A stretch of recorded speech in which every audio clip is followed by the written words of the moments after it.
గట్టి పకోడీ చూడండి, మసాలా పకోడీ, ఉల్లిపాయ పకోడీ చూడండి. ఉల్లిపాయలు ఇలా కోసుకున్నాము. శనగపిండి, బీప్ పిండి ఎలా కలుపుకోవాలో చూపిస్తాను చూడండి.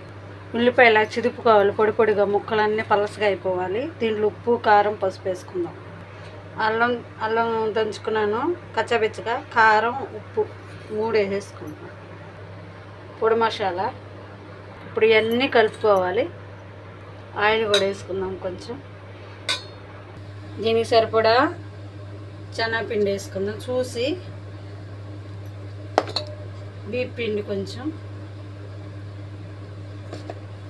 కలుపుకుందాం. ఓ చక్క నీళ్ళు పోసుకుందాం. చాలు, చూసి కలుపుకోండి. దీంట్లో ఉల్లిపాయ నీరు, సాల్ట్ మూలన సరిపోద్ది. చాలకపోతే ఒక చుక్క నీళ్ళు పోసుకోండి. నేనైతే ఒక చుక్క నీళ్ళు పోసుకున్నాను. ఆయిల్ కాగింది, వేస్తున్నాను చూడండి.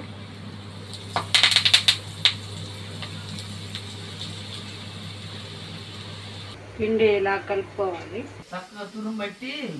కరెంట్ పోయింది చూడండి. కలరు ఇలా ఉంటే తీసేసుకోవచ్చు. చూడండి, పకోడీ గట్టి పకోడీ ఇలా ఉంటుంది. లైక్ చేయండి, షేర్ చేయండి, సబ్స్క్రైబ్ చేయండి. వాళ్ళు ఎందుకు స్పెషల్ అంటున్నారా, మా అత్తగారు వచ్చింది అందుకని చేస్తున్నా. 10 మంది లైక్ చేస్తే 10 మందికి వీడియో వెళ్తుంది ఫ్రెండ్స్. ట్రై చేయండి, లైక్ చేయండి. Thank you.